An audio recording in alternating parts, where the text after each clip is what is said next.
All right, now that we've looked at motivation and you've seen an example of gamification in the classroom, I hope you enjoyed Anderson's TED Talk. Let's look at motivation, gamification, and games for learning. First of all, I want to define two different terms, and it's important that we both separate them and recognize their overlap. A game, defined at dictionary.com, is a form of play or sport, especially a competitive one, played according to rules and decided by skill, strength, or luck, or some combination thereof. But the important thing there is that it's a form of play, whereas gamification is the use of game design elements within non-game contexts that are not originally designed for playing. And when they say the use of game design elements, very often they mean the type of elements included in video games. So here's gamification. Very often you'll see points, badges, levels, leaderboards, challenges, just like you did in Anderson's TED Talk, which is a great example of a typically gamified classroom. And his was one of the first. But looking a little deeper, these are the things we think of when we gamify, but looking a little deeper, it's really important that you have feedback, good feedback, quick feedback, clear goals and rules. A compelling narrative is often part of gamification, not always, but some kind of story or quest, and challenging but achievable tasks. Okay, so there's gamification. Now, interestingly, games themselves that we play don't always have all of these things. For example, the little girl we looked at playing hopscotch. Okay, there are, I guess, sort of points in hopscotch, but there certainly aren't any badges or levels. Kind of levels. You move up from 1 to 2 to 3. Okay, there's no narrative. Hopscotch is a very basic, kind of stripped to the bone kind of a game. Think of a very early video game, Pac-Man. You had some of these other things. You certainly had points. You had leaderboards. You could have the high score on that machine only for Pac-Man.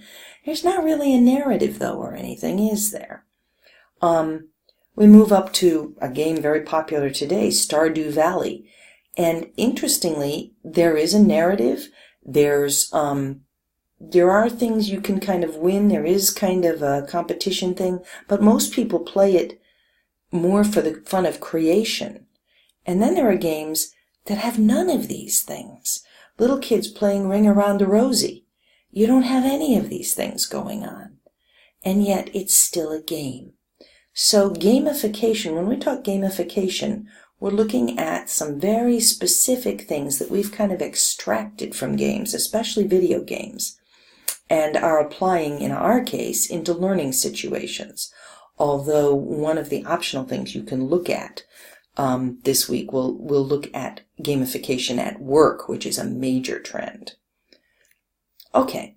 Before we go, I want to point out the intersection of these two Venn diagrams. There isn't a really good line between gamification and using games for learning. There's places that they overlap. And after this screencast, when you listen to UK Chow's talk about gamification, I think you're going to see a lot more overlap between gamification and true games and play than you did in Anderson's. Okay, so you remember our model of expectancy by value motivation for learning? I'm going to overlay this model and see how gamification, how this model can teach us the right and wrong way to gamify things, okay? Because gamification is not like a magic bullet. It's not suddenly that if you put badges and points and leaderboards up, everybody's going to be motivated. I can guarantee you. But there are good ways to gamify things, and they have to do with really understanding the underlying motivations that you're trying to reach. So, over on the expectancy side here, we know that we're more motivated to learn in areas where we feel competent, and we're more motivated to learn when we believe that our abilities are growing. They're not fixed, but they can gain. They are growing. So effective gamified learning typically, just like a video game, starts out with easy tasks and builds difficulties as students succeed, thereby creating a sense of self-efficacy and success and a growth mindset. We know that we're more motivated to learn when we feel some control over what and how and when and how quickly we have to learn.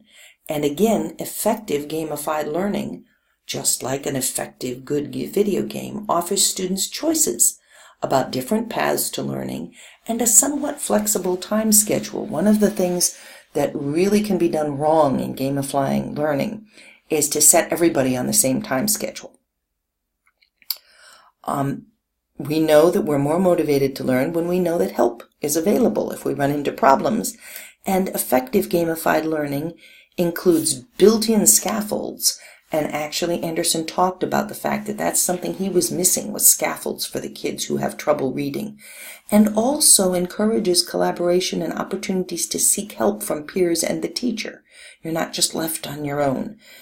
One of the really bad things that I'm seeing as a trend in gamification right now is to sit kids on computers and say, okay, work your way through the levels, gain your points, here's your leaderboard, all by yourself. That's not very good learning, typically.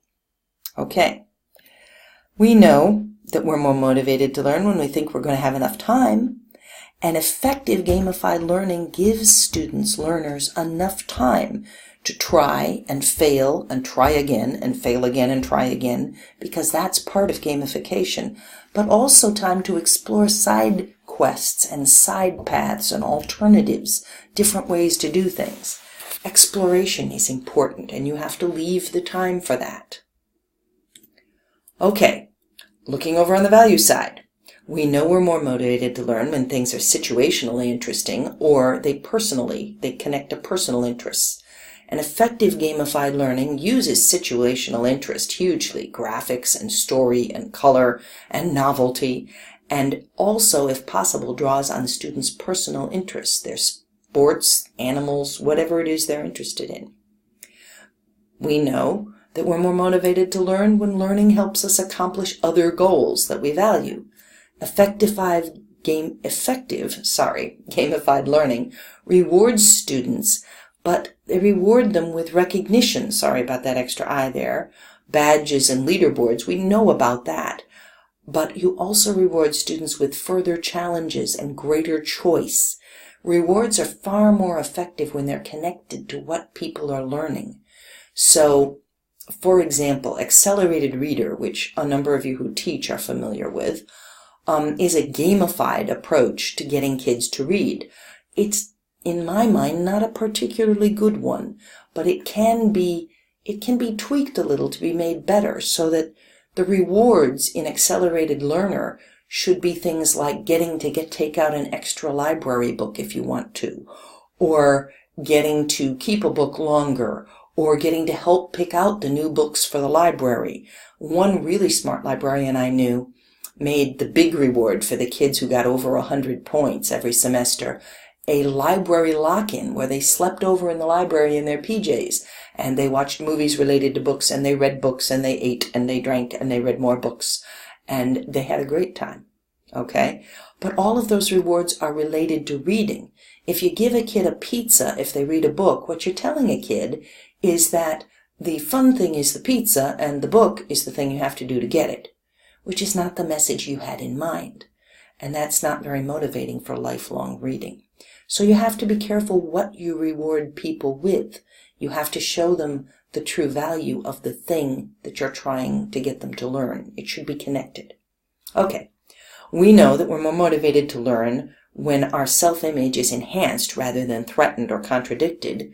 So effective gamified learning celebrates personal milestones, not just, the top 5 on the leaderboard, but every time, just like, again, in a video game, you level up. It encourages constant improvement, and it often includes creation of an avatar or a game identity. And this is a really interesting thing about gamification and self-image. Most of us would like to be something a little cooler and different and bigger and better than what we are. And that's one of the real draws of video games, and can be a draw in gamified learning. We know that we're more motivated to learn when learning facilitates or enhances our relationships with people we care about. So effective gamified learning encourages collaboration and cooperation and often includes group rewards that all members contribute to. And this is a really important thing. If all the payoffs go to the top on the leaderboard, that's great for those top kids, but the kids you really were worried about motivating were the bottom kids, weren't they? Okay, but if you set it up so that every time that the class together achieves 20 level ups or 27 or however many kids you have in your class, then the class gets a reward, like an extra, extra free time on Friday or something. Then every time every kid levels up, even if they're leveling from 1 to 2, and other kids are at 9 and 10, they're still contributing to that reward. Those kinds of group rewards, not the ones that say everybody has to reach a certain place, because then the kid who's slow everybody hates. But the rewards where everybody contributes. If you add up all the points earned that week, if the whole class gets over 300 points or whatever number you want to pick, they get an extra hour of free time on Friday or something. Those are the kind of rewards that encourage people to work together and help each other. And finally, we know we're less motivated when the cost of trying to learn is high and the risk is high. So effective gamified learning includes meaningful learning, which makes the benefits high, but makes failure a part of progress, just again like they are in a good video game, which reduces the risk and raises the benefits. Okay, so a few cautions about gamification. Situational interest, mainly novelty, is a very strong motivator early on in gamification when you first gamify a classroom. But that novelty value diminishes rapidly with familiarity. So you have to make sure that you've built in enough meaningful things, relationship things, real learning goals that they see utility value to, personal interest in, those things, so that your interest is not just depending on, oh, this is something new and cool and fun, because that's not going to last.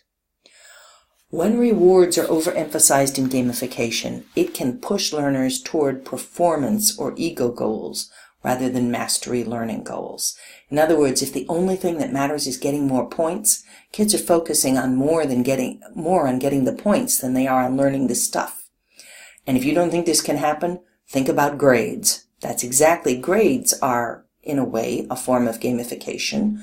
And there are kids who focus only on keeping that 4.0 and not about learning anything. In fact, they avoid taking on learning challenges because it might threaten their position in the honor roll, which is just sort of another form of leaderboard, isn't it? So you have to watch out for that. You have to balance it. Competition motivates a lot of kids, but keep in mind that competition is a lot more motivating for the winners and the people who think they have a chance to win than it is for the losers. And in every class, there are kids who are never going to make it to the top of that leaderboard. So again, that can't be the only important thing. And the last caution is more of a personal thing for the teacher. Like behaviorism, on which gamification and video games are partially based, gamification can be used to manipulate people for the benefit of the gamifier rather than for their own best good. In other words, I can use gamification to keep kids quiet and controllable instead of using it to really help them to learn and learn deeply. And that's all about my ethics as the gamifier. And if you're interested in the connection between behaviorism and video games and gamification, there are a couple of articles in the optionals that look at the behaviorist roots of video games. They're very eye-opening. If you're in psychology or at all interested in video games, they're definitely worth a look. But like I said, just as behaviorism can be seriously misused, so can gamification. It can serve the purpose of the institution or the teacher rather than the true good of the kids. And it's all about the person who does the design and their ethics. You have to keep in mind. Just wanted to mention. Okay, now let's look at games, learning through games, which is different than gamification. Okay? A couple more definitions. Games are a form of play right? Remember that definition? Okay, so let's look at what play is. Play is to engage in activity for enjoyment and recreation rather than a serious or practical purpose. So when we use games in education, we're actually engaging in sort of a paradoxical thing, because when we use games for learning in education, our purpose is the education, the learning. But if it's a true game, the player's purpose is the enjoyment. Now, luckily for us, human beings enjoy learning under the right circumstances. So it isn't that these two things are mutually exclusive, but one of the things we really have to watch out for, and this happens with a whole lot of educational games. I was talking to Mike Orey, who's a former professor. He retired from our department just recently. And he had a wonderful outside business designing games and learning games for Disney and stuff like that. And he worked with a game designer. And I was listening to the two of them talk one time, and the game designer was complaining and saying every time Mike put the learning in, he took the fun out. And that doesn't have to be, but it's harder. You're kind of you're trying to do two different things at once that don't always go together. So when you think about using games for learning in your classroom, keep in mind that the enjoyment and the recreation have to be a piece of that. You can't kill that. Okay, so again, look at all the different kinds of games there are in the world. And again, they all have different aspects. We play them for different reasons. And that's the same with games in the classroom. We know a lot less about learning with games in the classroom than we do about gamification. If you look at the research selections in the alternatives for this week, you will see that we've got 3 studies, and I could have had a lot more, on gamification. And there's only one on actually using games. And that's because that's harder to do and harder to measure, but I have a feeling it may actually have even more potential for real learning. Because remember in the other screencast that thing about incidental learning? There's a lot of incidental learning that goes on in games. Okay, now let's take a look at video games, because they're the ones most people have looked at, although they certainly don't have to be. And what are some of the things of video games that could motivate mastery learning? Why might they be really good for mastery learning? Well, video games help dissolve the boundaries between school and out-of-school learning. And this is important because many kids are not motivated to engage in school learning because they see it as something completely unrelated to their lives.